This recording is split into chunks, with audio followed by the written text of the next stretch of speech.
Bismillahirrahmanirrahim. Assalamualaikum warahmatullahi wabarakatuh. Alhamdulillahirabbil alamin wassalatu wassalamu ala asyrafil anbiya'i wal mursalin wa ala alihi wa sahbihi wa man wala. Hadirin yang sama berbahagia, pembahasan kita sekarang adalah ayat ke-6 daripada surat Al-Fatihah, yaitu ihdinas siratal mustaqim. Di ayat sebelumnya kita sudah sampaikan pernyataan ikrar iyyaka na'budu wa iyyaka nasta'in. Kepadamulah Tuhan kami menyembah dan kepadamulah Tuhan kami meminta. Maka apa permintaan pertama kita? Apa permintaan wajib yang masuk dalam Al-Fatihah? Bahwa semua kebutuhan boleh kita minta. Tetapi permintaan yang disebutkan di dalam surat Al-Fatihah ini adalah ihdinas siratal mustaqim. Ihdina, beri petunjuklah. Dari kata hada yahdi ihdina, beri petunjuklah kepada kami. Siratal mustaqim, supaya kami tetap berada di atas jalan yang lurus. Apa sebabnya ini permintaan? Tidak bolehkah kita minta harta? Boleh, semua permintaan boleh. Tetapi apalah artinya harta yang banyak apabila jalannya tidak berada di atas jalan yang lurus? Apalah artinya cerdas pintar tapi jalan yang ditempuhnya bukan jalan yang lurus? Apalah artinya memiliki kedudukan yang tinggi, pangkat dan jabatan apabila tidak berada di atas jalan yang lurus? Apabila kita memiliki segala-galanya, kita pintar, kita kaya, kita memiliki kedudukan sosial yang tinggi, tetapi kita tidak berada di atas jalan yang lurus, maka pada hakikatnya segala sesuatu yang kita miliki itu, sadar atau tidak sadar, hanya akan mengantarkan kita kepada kebinasaan. Baik di dunia, apatah lagi nanti di akhirat. Di akhirat tidak dapat apa-apa sama sekali. Al-Quran mengatakan siapa yang hanya minta di dunia, Rabbana atina fid dunya, siapa minta hanya di dunia saja, malahu fil akhirah, maka di akhirat tidak ada bagian baginya. Maka supaya kita bisa sukses di dunia dan sukses di akhirat, kita bisa bahagia di dunia dan bahagia di akhirat, fid dunya hasanah wa fil akhirati hasanah, maka yang pertama kita minta adalah petunjuk, agar dengan petunjuk itu kita berjalan di atas jalan yang lurus. Jadi petunjuk dan kemudian di atas jalan yang lurus. Ihdina siratal mustaqim.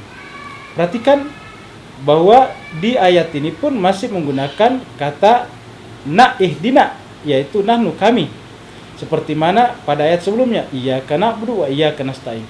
Ini menunjukkan bahwa adalah merupakan perhatian kita bagi orang mukmin, terutama sekali yang menegakkan sholatnya, karena ini wajib dibaca dalam sholat, untuk melibatkan orang lain di dalam ibadahnya, untuk melibatkan orang lain dalam doa-doanya, dan ketika meminta untuk dirinya petunjuk, juga disuruh melibatkan orang lain di dalam doa memberikan atau diberikan petunjuk tersebut.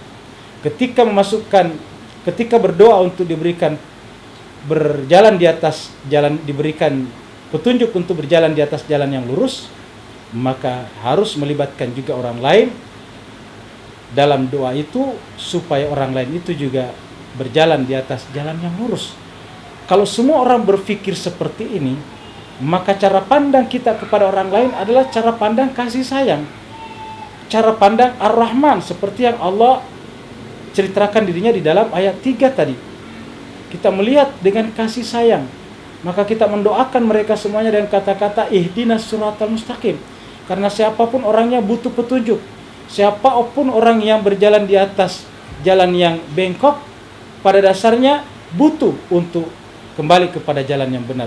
Jadi kalau ada orang yang berada di atas jalan yang salah, sesat kalau bahasa kitanya, maka bukan alasan untuk mereka dinegasikan, apalagi dikucilkan, apalagi bahkan dihalalkan darahnya. Kalau ada di antara mereka yang tersesat, ada di antara mereka yang salah jalannya, adalah kewajiban kita untuk terlibat memperbaikinya. Bukankah Allah menceritakan dalam Al-Quran tugas Nabi? Allah mengatakan, qul hadhihi sabili ad'u ila Allah ala basiratin ana wa manittabani. Kalau kita berbicara tentang sunnah Nabi, maka sunnah Nabi yang paling besar adalah mengajak manusia kepada jalan Allah.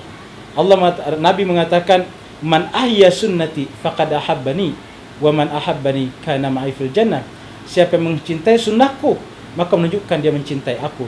Siapa mencintai aku, bersamaku nanti di sorga. Nah, apa itu sunnah Nabi yang paling utama disebutkan dalam Al-Quran adalah mengajak manusia kepada Allah. Qul hadhihi sabili ad'u ila Allah. Katakanlah Muhammad, inilah jalanku. Apa jalan Nabi itu? Ad'u ila Allah, mengajak seluruh manusia kepada Allah. Ala basiratin, dengan pendekatan yang humanistik, dengan pendekatan yang bagus. Ala basiratin, dengan pendekatan yang rasional, yang gampang dicerna oleh akal sehat mereka, seawam apapun mereka. Siapa punya tugas? Ana wa manittabani. Tugasku dan tugas siapa saja yang menjadi pengikut-pengikutku. Karena ini adalah tugas kita semuanya, karena kita adalah pengikutnya, maka kita pun melibatkan mereka. Minimal itu yang kita bisa lakukan. Kalau tidak bisa berdialog dengan mereka secara baik, kalau tidak bisa berdiskusi mereka dengan baik, kalau tidak bisa berinteraksi dengan mereka secara positif, paling tidak kita libatkan mereka di dalam doa kita libatkan mereka di dalam sholat kita dengan kata-kata ihdina siratal mustaqim. Ya Allah, berikanlah petunjuk kepada kami untuk selalu berada di atas jalan yang lurus.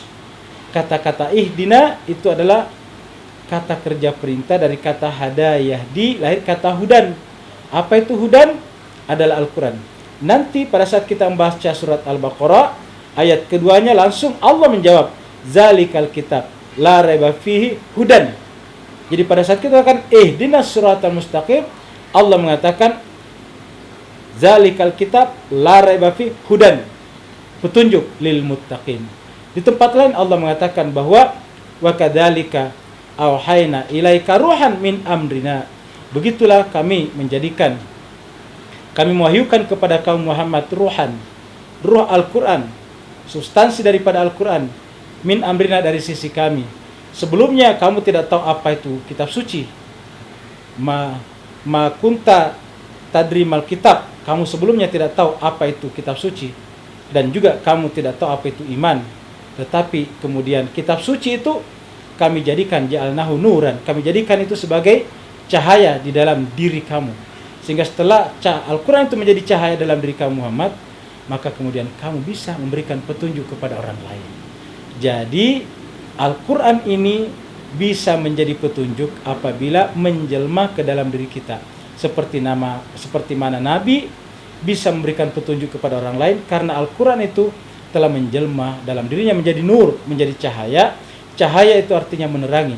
Maka pada saat kita membaca ihdinas siratal mustaqim, berilah kepada kami petunjuk untuk berada di atas jalan yang lurus, maka sebetulnya yang kita minta adalah, ya Allah, jadikanlah kitab suci Al-Quran ini menjelma di dalam diri saya menjadi cahaya yang memberikan penuntun kepada saya di dalam kegelapan. Karena tugas daripada nabi-nabi itu adalah dikatakan dalam Al-Quran, litukhrijan nasa minaz zulumati ilan nur, supaya kamu wahai nabi mengeluarkan manusia dari kegelapan menuju cahaya. Bagaimana caranya mengeluarkan manusia dari kegelapan menuju cahaya? Tentu kalau nabi itu sendiri juga adalah cahaya. Karena tidak bisa orang menuntun orang lain keluar dari kegelapan kalau si penuntun itu juga tidak punya cahaya. Maka pada saat kita membaca ihdinas siratal mustaqim adalah kita minta agar kitab suci ini menjelma dalam diri kita. Setelah itu kemudian kita berjalan sesuai dengan ajaran kitab suci Al-Quran tersebut. Kalau kita sudah berjalan secara konsisten dengan kitab suci itu, maka kemudian disebutlah dengan jalan yang lurus. Pemirsa yang sama dimuliakan Allah, dapat Anda bayangkan bahwa doa ini masuk dalam Al-Fatihah. Al-Fatihah ini adalah wajib dalam salat. Al-Fatihah ini tidak disebut sempurna salat kalau tidak baca Fatihah. Man shalla salatan la yaqra fiha bi ummil Qur'an fahiya khidaj. Hiya khidaj. Siapa yang melakukan salat tetapi tidak membaca ummul Qur'an di dalamnya, artinya tidak membaca doa ini di dalamnya, maka tidak sempurna. Apa sebabnya? Karena salat itu adalah wahana yang Allah berikan, di antaranya tujuannya adalah agar kita datang menghadap kepada Allah, dan pada saat datang menghadap kepada Allah kita meminta. Kita berkata iyyaka na'budu wa iyyaka nasta'in, dan kita minta apa? Agar Al-Qur'an, kitab suci itu menjelma menjadi cahaya dan petunjuk dalam diri kita, dan pada gilirannya juga memberikan terang, cahaya dan petunjuk kepada orang lain. Walafu minkum, wassalamualaikum warahmatullahi wabarakatuh.